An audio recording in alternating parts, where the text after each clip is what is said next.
Welcome everyone. आज हम आपके साथ शेयर करेंगे मूली का बहुत ही टेस्टी नाश्ता। अगर आपको वेट लॉस करना है तो इसे अपनी डाइट में शामिल करें, क्योंकि एक बार आप खाओगे तो बहुत देर तक पेट भरा भरा लगता है, जल्दी भूख नहीं लगती।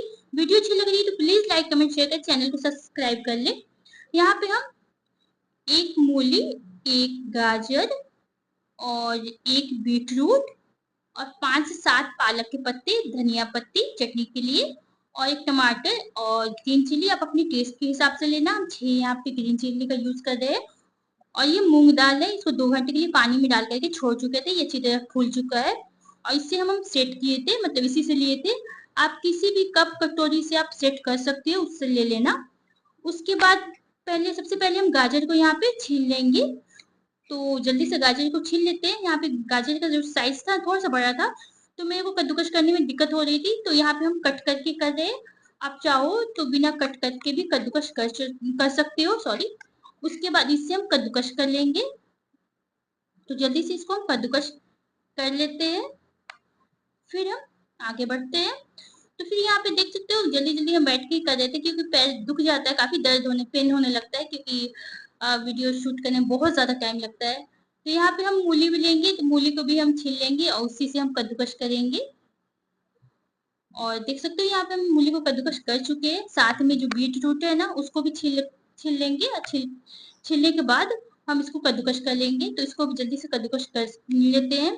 और देख सकते हो इसका कलर काफी अच्छा आया है, मतलब जो बीट रूट का हेल्थ के लिए काफी अच्छा है। तो सबको हम कद्दूकस कर चुके हैं, गाजर, मूली और बीट रूट को भी। और एक मिक्सर जार लेंगे, क्योंकि हमें चटनी बनानी है। चटनी बनाने के लिए सबसे पहले जो धनिया पत्ती है ना, वो ऐड करेंगे, जो हम पहले दिखाए थे। 4 से 5 ये लहसुन की कली ऐड करेंगे छील करके। साथ में हम सेंधा नमक ऐड करेंगे, आप अपने टेस्ट के हिसाब से कम ज्यादा कर सकते हो। ये चाहो तो व्हाइट वाला नमक भी यूज कर सकती हो। यहाँ पे सबसे इम्पोर्टेंट पार्ट, यहाँ पे 1.5 चम्मच मिक्सचर लेंगे, जो इजिली हर घर में मिलता है। एक बार बनाना, इससे चटनी बहुत यमी लगेगी। और उसके बाद 2 टेबल स्पून इसमें पानी ऐड करके आप इसको एक फाइन पेस्ट पीस लेना। तो देख सकते हो चटनी का कलर काफी अच्छा आया है, और काफी अच्छी भी लग रही है देखने में, काफी थिक भी है, बहुत यमी लगती है। एक बार इसको समोसे से भी आप खा सकते हो, कचौड़ी से खा सकते हो, पराठे के साथ खा सकते हो, बहुत यमी लगती है। तो देख सकते हो चटनी हमारी बन चुकी है। तो बस इसको हम साइड में रखते हैं। यहाँ पे नींबू भी हम ऐड किए थे, तो वो स्किप हो गया, आप नींबू भी ऐड कर लेना, हाफ लेमन जूस। उसके बाद मिक्सर जार फिर से लेंगे, और जो मूंग दाल है ना, उसका पानी निकाल करके, मतलब हटा करके, इसमें हम मिक्सर जार में ऐड करेंगे 2 से 3 ग्रीन चिल्ली, और यहाँ पे लहसुन ऐड करेंगे, और यहाँ पे 2 से 3 टेबल स्पून मिक्सर जार में पानी ऐड करेंगे, और इसको अच्छी तरह से पीस लेंगे। हमें फाइन पेस्ट पीसना है। एक बार में हम सब कर लिए थे, अगर आपको दिक्कत हो रही है तो 2 बार में आप मिक्सर जार में ऐड करके पीस लेना। तो देख सकते हो हम आपको दिखा भी रहे कितना इसका मतलब फाइन पेस्ट जैसा हमें चाहिए था, वैसा हमें मिल चुका है। तो बस अब हम इसको साइड में रखते हैं और एक बाउल में इसको ट्रांसफर कर लेंगे। और इसको हमें बहुत अच्छी तरह से फेंटना है, कम से कम 7 से 8 मिनट के लिए। तो देख सकते हैं इसको अच्छी तरह से हम फेंट चुके हैं। और फेंटने के बाद कुछ चीजें हम इसमें ऐड करेंगे। सबसे पहले यहाँ पे चावल का आटा ऐड करेंगे, हाफ कप।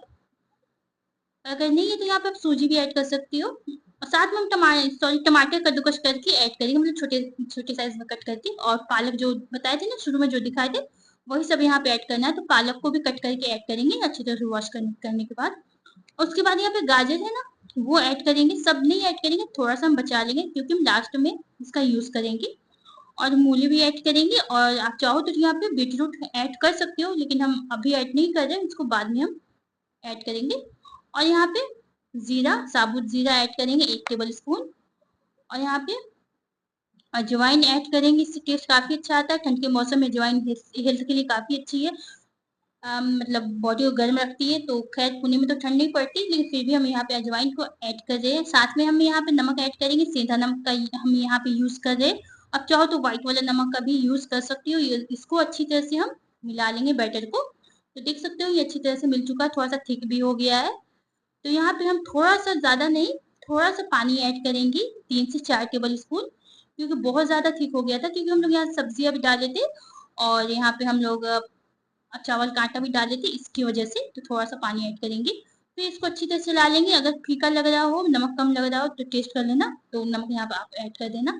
खाने वाला सोडा मतलब 3 चुटकी ऐड करेंगे यहाँ पे। और फिर से इसको सबको अच्छी तरह से मिला लेंगे। अब चलते हैं बनाने के प्रोसेस पे। एक पैन लेंगे, इसको आप नॉर्मली जो तवा रोटी बनता है ना उसको ये बना सकते हो। पैन में आधा चम्मच से भी कम तेल ऐड करेंगे और जब तेल गर्म हो जाएगा ना तो तिल यहाँ पे ऐड करेंगे। आप चाहो तो स्किप कर सकते हो, क्योंकि थोड़ा सा अच्छा लगेगा इसलिए हम यहाँ पे तिल ऐड कर रहे हैं। आँच लो फ्लेम कर देंगे और लो फ्लेम पे ही हमें इसको पकाना है, नहीं तो क्या होगा ना ये कच्चा रह जाएगा। तो धीरे धीरे चारों तरफ इसको थोड़ा थोड़ा सा फैला लेते हैं, बहुत पतला नहीं करना, थोड़ा सा मोटा ही रखेंगे। और इसके बाद इसको ढक देंगे 5 से 7 मिनट के लिए। 5 से 7 मिनट के बाद हम चेक करेंगे तो देख सकते हो ये थोड़ा सा भी चिपका नहीं है। तो धीरे से इसको चारों तरफ से घुमा करके इसके बाद इसको पलट देंगे धीरे से और फिर से इसको ढकेंगे और 5 से 7 मिनट के लिए फिर से इसको पकाएंगे। दोनों साइड से हमें अच्छी तरह से पका लेना है जब तक हल्का सा गोल्डन कलर ना आ जाए। तो थोड़ा थोड़ा सा इसको हम दबा दबा के भी पका लेंगे ताकि अंदर से कच्चा ना रहे ये। तो बस देख सकते हो थोड़ा थोड़ा सा हम इसको दबा भी रहे हैं और दोनों साइड से एक अच्छा सा कलर इसमें आ चुका है। तो बस इसको हम आपको नजदीक से भी दिखा देते हैं और इसको हम निकाल लेंगे। फिर सेकंड बैच वैसे ही करेंगे, फिर थोड़ा सा तेल ऐड करेंगे आधा टेबल स्पून से कम। फिर व्हाइट वाला तिल ऐड करेंगे, आपके पास नहीं है तो इसकी मतलब बिना तिल के भी बना सकते हो। उसके बाद फिर से एक करछुल यहाँ पे बैटर ऐड करेंगे, हल्का हल्का सा चारों तरफ फैला देंगे, बहुत ज्यादा नहीं फैलाना है और आंच लो फ्लेम रखेंगे। उसके बाद इसका कवर लगाएंगे और 5 से 7 मिनट वेट करेंगे। 5 से 7 मिनट के बाद फिर से इसको चेक करेंगे और देख सकते हो ये भी थोड़ा सा भी नहीं चिपका, तो इसको भी धीरे धीरे से साइड से निकाल करके इसको धीरे से पलट लेंगे और फिर से इसका कवर लगाएंगे। फिर से 5 से 7 मिनट वेट करेंगे और 5 से 7 मिनट के बाद फिर से हम एक बार चेक करते हैं। तो इस टाइप से आप बना सकते हो, बहुत ही हेल्दी है और वेट लॉस में भी आप बहुत ही मदद करेगा अगर आपको वेट लॉस करना है तो, क्योंकि इसमें हम बहुत ज्यादा तेल कुछ भी यूज नहीं किए, हेल्थ के लिए भी अच्छा है। तो दोनों साइड से आपको ऐसे ही करना है। तो फिर इसका जो ढक्कन है उसको हटाते हैं और फिर से इसको पलट लेंगे और दोनों साइड से हल्का सा गोल्डन कलर आने तक का वेट करेंगे और फिर से इसको थोड़ा थोड़ा फिर से इसको दबाएंगे ताकि अंदर से कच्चा ना रहे। तो देख सकते हो ये नाश्ता हमारा मूली का नाश्ता बन करके तैयार है। तो आप इसे किसी भी चटनी के साथ खा सकते हो। यहाँ पे जो धनिया चटनी है उसके साथ हम सर्व करेंगे और ये दही था, दही में थोड़ा सा वही चटनी जो थी ना उसको ऐड करके मिक्स किए और फिर ऊपर से थोड़ा सा रेड चिली पाउडर ऐड कर दिए, देखने में थोड़ा सा अच्छा लगे। तो आप इसके साथ दही वाली चटनी के साथ भी खा सकते हो, बहुत यम्मी लगती है। या ग्रीन चटनी के साथ खा सकते हो, टमाटो के चटनी के साथ खा सकते हो। और एक और तरीके से हम आपको दिखा रहे हैं। तो जो हमारा मूली का नाश्ता बन करके तैयार है, लेकिन फिर भी हम एक निकालेंगे इसमें से प्लेट में से और इसको नाइफ से हम कट करेंगे। जितने भाग में आपको डिवाइड करना है उतने भाग में आप कर देना। तो इसको हम पिज्जा का शेप दे रहे हैं, मतलब पिज्जा की तरह बना रहे हैं। तो बस इसको कट कर देते हैं और बहुत ही हमें लगता है इस टाइप से खाना खाना बना करके अपने घर पे। और उसके ऊपर थोड़ा सा ग्रीन चटनी ऐड करेंगे, चारों तरफ हम इसको चटनी को स्पून से लगा देंगे। यहाँ पे दही वाली चटनी का भी यूज कर सकते हो आप, अगर दही आपको खाना पसंद है तो। हम नहीं खाते दही, इसलिए हम दही को उसको यूज नहीं किए, सिर्फ ग्रीन चटनी यहाँ पे हम ऐड किए। और जब मेरे हस्बैंड आएंगे घर पे तो वो दही वाली चटनी खाएंगे। तो बस उसके ऊपर मूली डालेंगे, गाजर जो है ना जो कद्दूकस करके रखे थे वो डालेंगे और साथ में बीटरूट जो है वो ऐड करेंगे। और ये हमारा देसी पिज्जा बन करके तैयार है। और यहाँ पे थोड़ा सा ऊपर में चाट मसाला भी ऐड करेंगे और इसको हम एंजॉय किए तो बहुत यम्मी लग रहा था। आप भी बना करके खाओ। वीडियो अच्छी लग रही है तो प्लीज लाइक कमेंट शेयर करें, चैनल को सब्सक्राइब कर लें, बिल नोटिफिकेशन है उसको दबा दे। मिलते हैं किसी नए वीडियो के साथ, किसी नए रेसिपी के साथ। अल्लाह हाफिज, टेक केयर, बाय बाय, दुआ में याद रखना।